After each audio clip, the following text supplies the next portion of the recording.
nuestro poder judicial es extremadamente caro.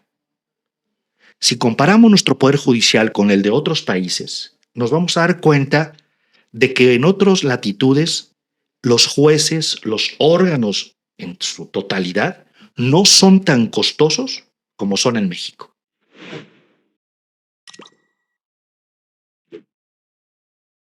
Gracias por estar nuevamente aquí en su programa Entorno Político. Mi nombre es Luis Ulloa y también en estos micrófonos mi buen amigo Carlos Anguiano. ¿Cómo te va? Buenos días. Luis Ulloa, siempre es un placer estar compartiendo contigo micrófonos, opiniones, ideas y vida. Así es, bueno, pues y sobre todo lo último, hay que estar aquí aferrados todo el tiempo que se pueda. Hoy, y seguimos aparte con este tema del Poder Judicial. Hoy tenemos otro invitado para seguir conociendo sobre pues cada día pues más cercano proceso electoral del Poder Judicial. Hoy nos acompaña el licenciado Carlos Bernal Mora. Él es candidato a magistrado de circuito en materia civil, juega por el distrito 4 del Distrito Judicial, ya ve que integra 5 distritos de los anteriores. Y bueno, usted lo va a poder encontrar en la boleta rosa, ocupa el lugar número 14 a la hora del voto, si es que lo convence con esta oportunidad que tiene de llegar con usted y con su familia y compartirlo en las redes sociales. Yo estoy seguro que va a ser favorecido por la selección, recuérdelo, boleta rosa número 14. Carlos, el micrófono es tuyo. Muchas gracias. Carlos, ¿ya? Sí. Para mí realmente es un placer haber recibido la invitación. Estoy muy entusiasmado, es un proceso inédito, es un proceso muy especial. Estamos muchos de nosotros convencidos de que era necesario una reforma de este calado, en donde se le diera una sacudida al Poder Judicial. Y estamos convencidos de que una forma que vamos a comprobar su eficiencia es que los candidatos tengamos una mayor exposición ante la gente, que busquemos conocer los sentimientos más profundos de cada una de las zonas en donde estamos participando. Y entonces yo siento que es una reforma que va a traer muy buenas consecuencias. De hecho, debo decirte, Luis, Carlos, que nosotros ya percibimos varias ventajas. Una de ellas, al aprobarse esta reforma, es que ya los jueces, magistrados, ministros, todos los que integran el Poder Judicial, ya se han vuelto mucho más interesados en conocer la opinión de las personas a las que están ellos atendiendo en sus procedimientos. Porque ya saben que al final de cuentas probablemente necesiten pasar también por un proceso de elección. Esta mentalidad ya está cambiando en los juzgadores actuales. Antes era muy difícil que pudieran recibirte, ahora ya tienen una apertura provocada por la necesidad que en el futuro probablemente tengan que asistir a la urna igual que muchos de nosotros. Estamos convencidos de que la reforma es interesante. Obviamente existen muchas interrogantes que se van a ir diluyendo durante el proceso. Pero estamos para servir y estamos para tratar de diluir las dudas que sobre este procedimiento y de este nuevo sistema estamos participando. Pues de alguna manera podríamos pensar que el hecho de que estuvieran los jueces magistrados sujetos ya a un proceso de renovación cada proceso electoral que les corresponda, pues podríamos pensar que pues van a buscar hacer las cosas de la mejor manera para poder ser refrendables, ¿no? O susceptibles de subir en la estructura judicial. Súper importante lo que acabas de decir. Oye, pero a ver. Antes de que nos respondas eso, nos estamos brincando algo muy importante, ¿no? Antes que nada, platícanos quién eres y bueno, y por qué estás buscando la posición y ya después le entramos a la carrera. Con todo gusto. Tu servidor es egresado de la Universidad de Guadalajara, de la Facultad de Derecho. Fui maestro del ITESO, la Universidad Jesuita. Fui maestro también muchos años de la Universidad Marista y de la Universidad La Salle. Me he dedicado toda mi vida al ejercicio profesional. Soy actualmente el titular del órgano interno de control del Tribunal de Justicia Administrativa en el estado de Jalisco, posición que tengo desempeñando alrededor de 3 años. He sido siempre un defensor de los temas sensibles. Creamos en el Tribunal de Justicia Administrativa un código de ética inspirado en las mejores formas en que los magistrados, entre los juzgadores, entre los servidores públicos deben conducirse. Este código de ética a mí me llena de orgullo haberlo ya publicado, porque establece ya las líneas generales que todo el juzgador debe tratar de cumplir. Estamos muy entusiasmados con que las cosas se vayan mejorando en el tribunal en el que yo trabajo, y pues en general tu servidor se ha desempeñado en el ejercicio profesional, siempre desde el punto de vista como litigante, solamente en esta etapa en donde me integré a la función pública. ¿Y por qué estás buscando esta posición? Dijiste magistrado. Magistrado de circuito en materia civil, Distrito Judicial 4. ¿Por qué el cambio y no buscar el refrendo en la posición en la que estás, por ejemplo? Primero, porque es una posición en donde ya no se puede refrendar. La Constitución del Estado de Jalisco establece que tu cargo solamente dura 4 años y es definitiva la forma en que termina. Pero creo que se puede aportar mucho desde la posición en donde yo quiero participar. Siento yo que debemos los abogados involucrarnos en el proceso de impartición de justicia, los que estamos afuera, para tratar de abonar y decir qué es lo que creemos que debemos cambiar del actual Poder Judicial. ¿Qué vemos en el Poder Judicial actual? Vemos un problema, primero, de que la gente tiene una percepción de la justicia con un alto grado de corrupción. Es decir, el 66% ahorita de los habitantes de este país ven al Poder Judicial como un órgano corrupto. ¿Y al Ejecutivo? Pues posiblemente vaya en un campo más o menos. Es que no es solo de su poder, sino exacto, todos. Pero creo que debemos empezar por analizar en el que a mí me toca y estoy involucrado a participar. Entonces sí veo que existe un problema serio de corrupción y de percepción en el Poder Judicial. Y eso obviamente tenemos que cambiar. El 39% de la gente no le confía en sus juzgadores. Eso está gravísimo. No es posible que sigamos con estos índices tan altos de desconfianza en el Poder Judicial. Y eso, o sea, hablando del tema de la seguridad, porque a veces las personas sí tendemos a confundir, por ejemplo, desde el policía municipal. O sea, uno interpreta que es Poder Judicial cuando no lo es, ¿no? Pero desde el tema del policía, o sea, ya desde ahí hay una desconfianza, ¿no? El hecho de que te detengan y dices, te ponen a pensar, ¿no? Un desconocimiento civil, un desconocimiento de la sociedad pleno de esos de la pistola que sin uniforme, que se bajan y abusan y detienen, que eran los antes llamados policías judiciales, que la gente cree que son parte del Poder Judicial y pues... ¿Y no? Pues espérame.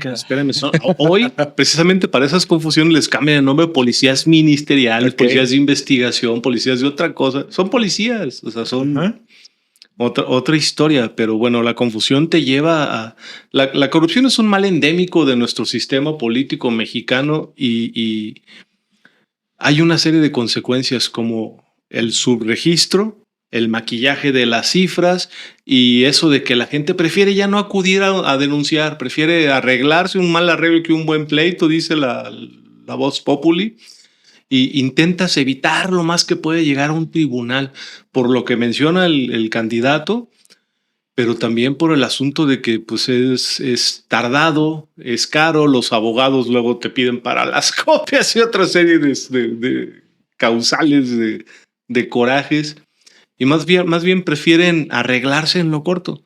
Ahora, sí creo que esta reforma, como menciona el licenciado Bernal Mora, pues ayudará a que la gente le dé una nueva oportunidad a la justicia, al sistema de justicia mexicano. Pero también creo que deberá hacerse mucho más de lo que están haciendo, porque el hecho de elegir a las personas con las mismas reglas de antes no te lleva a nada. O sea, hay dos grandes cosas que deberían de atender. Uno es la duración eterna de los juicios, que hay un gran rezago y que los juicios son lentos. Y dos, la corrupción, que no creo que porque te elijan se va a cambiar.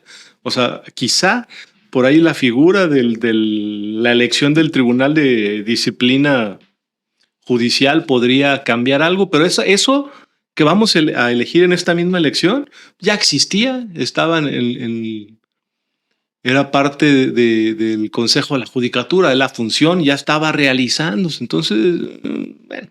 Oye, antes de retornar aquí al tema con nuestro invitado, o sea, yo sí recuerdo de una estadística que señalaba que era cerca del 2% de los juicios a nivel nacional los que se llevaban a una resolución completa, o sea, es decir, una solución satisfactoria, positiva o negativa para quien sea, ¿no? Pero, o sea, es un número frío, tremendo, ¿no? Y el otro comentario, que eso sí, yéndonos demasiado al futuro, y no quiere decir que eso vaya a pasar en el Poder Judicial ahora que va a ser elegible, pues siempre las organizaciones tienden a degradarse, ¿no? Digo, así le ha pasado a los partidos políticos, ¿no? O sea, cuando el PRI tuvo la oportunidad. Es el ciclo de la marca. Claro. Ajá. Claro. O sea, es decir. Es normal, sí. Es un escenario tendencial, ojalá nunca nos pase en este sentido, ¿no? Que de todas maneras pasa. Digo, justamente tú lo estás mencionando, ¿no? Se tiene una percepción de que no es lo más, ¿cómo le diríamos? Pues transparente, ¿no? ¿Verdad? ¿Qué será? ¿Honesto? ¿Podría ser una palabra, le parece? Sí. Mira, y ahorita Luis Carlos acaba de tocar un tema muy importante. El tema de que en México la justicia es cara. Es decir, aparte ya ahorita hemos abordado el tema de que no tiene la confianza, de que es un sistema corrupto. Tenemos un problema de que la justicia en México es extremadamente cara. Y eso también está orillando a que muchos mexicanos no acudan a sus tribunales a buscar la justicia. Genera un problema social grave, como el que hemos visto ya en algunos efectos de tipo social, en donde la gente se organiza para hacer justicia por su propia mano. Obviamente, todos estos problemas se han ido almacenando en esta buchaca y ha generado la necesidad de esta reforma. El tema de que la justicia es cara es un tema muy importante que debe ser atendido, Carlos, Luis. Sí. Tenemos que buscar sistemas para que la gente de escasos recursos, la gente que no es favorecida con algunos elementos que le den el cobijo de la justicia, puedan acceder a ella y puedan ser tratados con dignidad, con profesionalismo y obtengan una resolución y una justicia que están anhelando. Porque además... Costosa ya hablamos de corrupción, ya hablamos de que es costosa y ya hablamos de una percepción negativa de nuestro poder judicial. Sí, y el otro caso es precisamente eso de que lo que decía Carlos, la poca efectividad a la hora de resolver la cantidad tremenda de juicios. Se decía de repente, así notas periodísticas, que hay una gran cantidad de personas que a lo mejor el delito era pues inferior o susceptible de libertad, pero que no la obtenían porque precisamente no tenían el acceso a un juicio, ¿no? Que redunda también en esto, ¿no? No solamente local, sino que también las personas que a lo mejor no tienen familiares aquí o interesados en ayudarlos, pues pueden acceder también a una justicia por la misma vía del gobierno, ¿no? Sí. Sí, fíjate, ¿cómo están saliendo en esta plática tan interesante? Un diagnóstico de cómo se encontraba el Poder Judicial. Ustedes acaban de hablar de otro tema que es de vital importancia para la gente que nos dedicamos al ejercicio profesional. El problema de la lentitud en sus procedimientos. Uh-huh. En México tenemos un gran problema de que la justicia es lenta y muy lenta. Los juzgadores tardan mucho en resolver y una justicia que no llega a tiempo no es una justicia completa. Oh, qué buena. Eso es lo que tenemos que empezar a revisar. Por eso todos estos temas, Luis, tú me preguntabas de por qué participo. Bueno, porque tengo interés en mejorar condiciones que ahorita veo que podemos mejorar. con una nueva cultura del juzgador, con una nueva cultura del servidor público, trabajador del Poder Judicial Federal. Eso que no está en las letras de la reforma, pero sí está en el espíritu que estás interpretando perfectamente, eso sí haría una mejora de la reforma al Poder Judicial. Pero en parte tienes que vivirla, tienes que tener ya pues el expertise o la vivencia anterior, como es tu caso, de cómo debe ser la conducta de una persona juzgadora. Hay gente que de verdad le entró a este proceso con un montón de ganas, con muchos deseos, como si fuera la oportunidad de ganar un sueldo alto, pero sin una idea clara de a dónde van y qué hacen. Y bueno, como litigantes es muy difícil que entiendan los tiquismiquis y ahora sí que las maniobras y los procesos internos de los tribunales, aunque conozcas el procesal de la materia. Los pormenores son en el ejercicio de la función como juzgador. Exacto. Entonces es complicado y sí vemos una gran cantidad de personas que están participando. Carlos, no es tu caso, tú tienes capacidad, talento, experiencia, conocimiento, una visión clara de la conducta del juzgador, pero hay muchos que le entraron a ver si por tómbola les toca, o sea, a ver si por la bendición de Dios o por obra del Espíritu Santo a generación espontánea les toca salir electos. A ver si alguien se equivoca y en la le digo, no, qué bárbaro. O sea, no, ya. No, ya llegué. ¿Qué hago? Rompo la boleta. Es que soy el primero de la lista. Entonces, la gente vota por lo que ve primero en los anaqueles, igual que como compra en el Walmart. Sí. O el último, ¿eh? Sí. Sí. Y fíjate que yo, en este diagnóstico que estamos ahorita tratando de elaborar, uno de los grandes problemas, Luis Carlos, es de nuestro Poder Judicial. Ya hablamos de corrupta, ya hablamos de lenta, ya hablamos de costosa. Yo creo que debemos agregar el tema de onerosa. Es decir, nuestro Poder Judicial es extremadamente caro.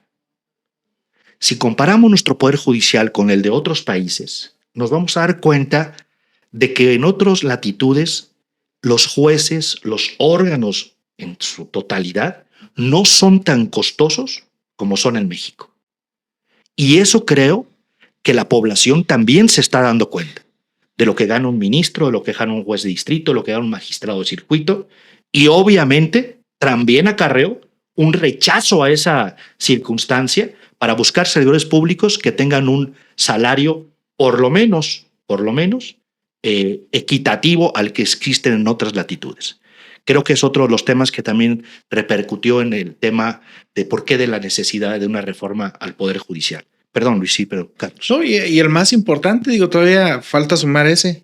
O sea, todavía de que se brinque todos esos puntos, que se logre una solución a un conflicto, pero que además, pues que sea realmente la verdad, o sea, el que juzgar al que realmente fue el culpable, ¿no? Mira, verdaderamente, para usted, amigo o amigo que nos está sintonizando, que nos ve, sí tiene que quedarse con la idea de que la función del juzgador no es sencilla. O sea, en realidad es una tarea bastante especializante. Quizá nuestro candidato no lo quiera decir porque no lo traiga mucho en la agenda de sus temas, pero una persona ya electa para el cargo va a tener que pasar por diplomados, especialidades, estudios de actualización permanentes todo el tiempo durante su gestión. Estudian bastante. La carga de trabajo es excesiva para los juzgadores federales. Verdaderamente uno cree que son trabajos que son como premios, como bonos, como ya la hice, voy a ser magistrado. No, el trabajo es pesado. El rezago de lo que hay hacia atrás que tienes que ir resolviendo es mucho. La verdad es que sí, es la rifa del tigre, Carlos. O sea, no está fácil. Y por mayor capacidad, talento, entusiasmo, convicción que uno tenga, que tú tengas, pues vas a enfrentar el problema del aparato nacional de gobierno. Vivimos en uno de los países más corruptos del mundo. Eso nadie lo puede negar. O sea, estamos en la punta de los más corruptos del mundo y empeorando, no mejorando. Cada año que nos califican salimos peor calificados que el anterior. Entonces, pues lidiamos con eso. Y los sueldos es una solución que se intentó dar en México, pagarles para que no robaran, para que no agarraran, para que no extorsionaran, para que no fueran corruptos. Y para muchos sí funciona. Yo conozco muchos jueces y juezas, magistrados y magistradas, ministros no conozco todavía, pero viven de su sueldo y viven bien. Y viven bien porque le dedican la vida y le consagran a la función pública todo el abono de su potencial humano. Sí, sí, creo que está claro que se necesita siempre el desarrollo profesional y la mejora en la calidad en el servicio de los juzgadores. Eso es innegable.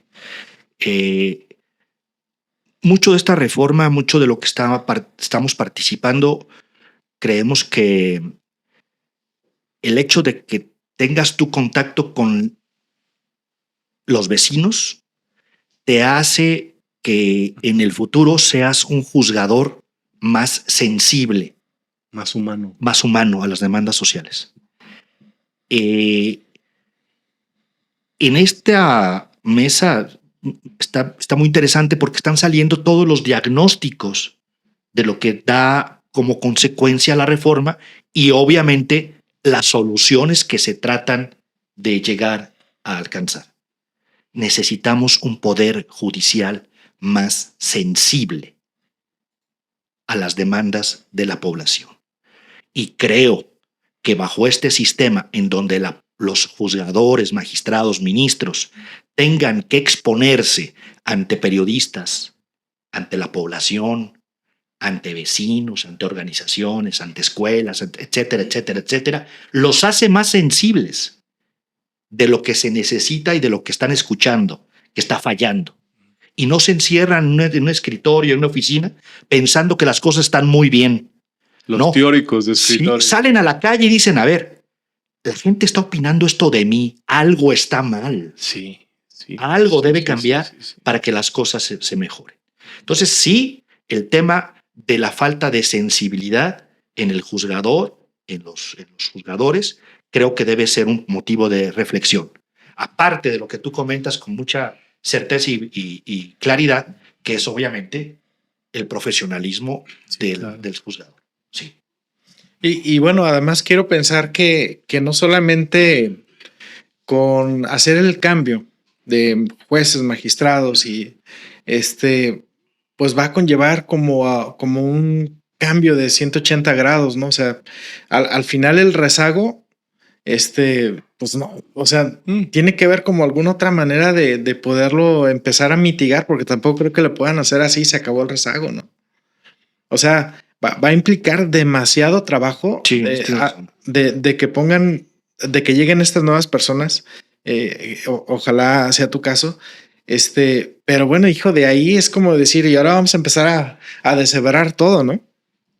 Sí, la verdad que los tribunales están saturados de trabajo y creemos que parte de la solución es mejorar el servicio, comprometerse con la sociedad y buscar que el juzgador esté siempre posicionándose en aquellos que no encuentran justicia, que se pongan en los zapatos de las personas que están en ese expediente y que en ese expediente encuentren una solución, porque saben que tienen un problema serio de resolución y que tienen que sacar adelante. 6 diferentes cargos, hombres y mujeres en cada uno. Es la primera vez que un elector por cada cargo en la boleta va a poder elegir a varios nombres. Y es algo novedoso y es algo inédito que escojas diferenciado hombres y mujeres. Cada mujer va en listas alfabéticas y luego hombres alfabéticos. Tú eres el 14 de la boleta rosa en el distrito 14. Ahí tendrá que la persona que quiera votar por ti tendrá que buscar Carlos Bernal Mora, buscar el número 14 y en ese momento seleccionarte. Y al momento en que te escoge elegir y renunciar, quema una de sus posibilidades de elegir magistrados de circuito en otras materias. Tú vas a la materia civil, que es la más usual para un ciudadano normal, la que simplemente por estar vivos tenemos necesidad de recurrir en intestados, en divorcios, en cambios toda la actividad civil, ¿no? Hay cosas penales donde uno quisiera nunca tener necesidad de recurrir ni a un juez de distrito ni a un magistrado en materia penal, pero la civil es muy, muy cotidiana. Te pregunto, Carlos, ¿cómo incentivar la votación? Porque me da la impresión de que la gente no está como muy emocionada con este proceso. Sí, tienes razón, Carlos. Nos hemos encontrado en el intercambio que hemos tenido en nuestras visitas domiciliarias en los municipios de Guadalajara, Tlaquepaque, Tonalá y Tlajomulco, que todavía no existe esa transmisión de información a los vecinos. Se trata obviamente del primer proceso de este tipo.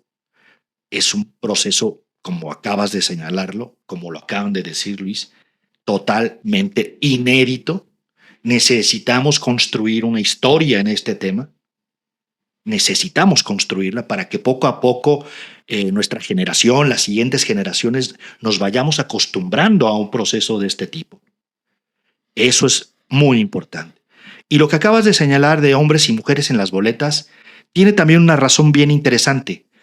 Resulta que en nuestro Poder Judicial Federal actual tenía un desbalance muy grave entre lo que eran los servidores públicos mujeres y servidores públicos hombres. Para darte un dato importante, solamente el 23% de los magistrados y magistradas eran mujeres. Digo, estos eran porque obviamente con el nuevo proceso tendrá que cambiar. Es decir, 23% de magistrados eran mujeres y el 76 punto y tantos son hombres.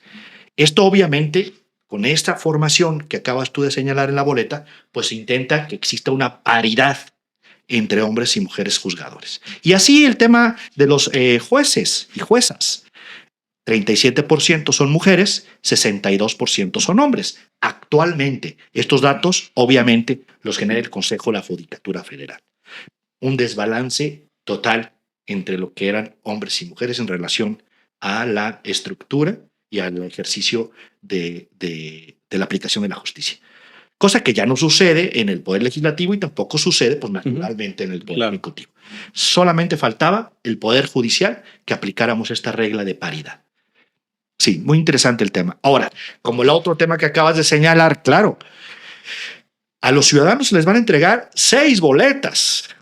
6 boletas en Jalisco. Hay otros estados en donde también ya van a participar para la elección de jueces y magistrados de los poderes locales, judiciales locales.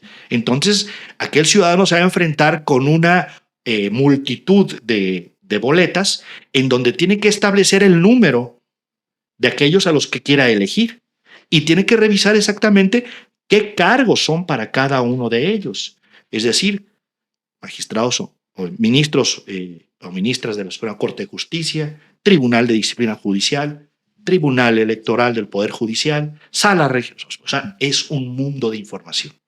Lo más importante es que nos vayamos metiendo poco a poco a conocer esta forma y que obviamente tengamos un voto y un llamado para que conozcan la plataforma del INE, que conozcan las boletas, que se vayan adentrando antes de acercarse a la urna a votar. Sí, muy importante tu tema, Carlos.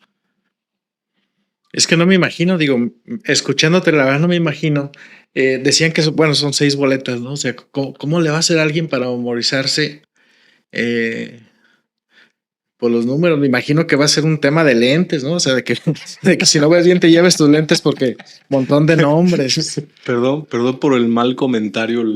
Hay que meterle un toque de humor. Es como llenar la boleta del melate, ¿no? Y ahí se va tachando ovalitos. Oye, ya que estamos en esas... No los conoces a todos. Yo no quiero que terminemos el programa sin que tú me expliques qué es tiquismiquis.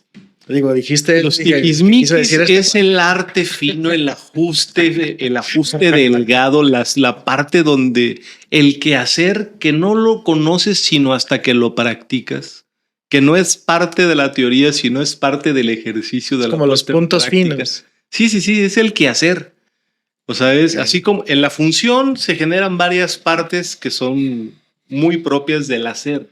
Uno es el argot jurídico. Muchos se quejan de que los abogados platican en términos, con palabras, con un léxico que no es tan entendible al ciudadano común, como los médicos o como tú que eres ingeniero, que de repente nos sales con unidades de medida y con palabras que el ciudadano ordinario dice, bueno, tradúcemelo.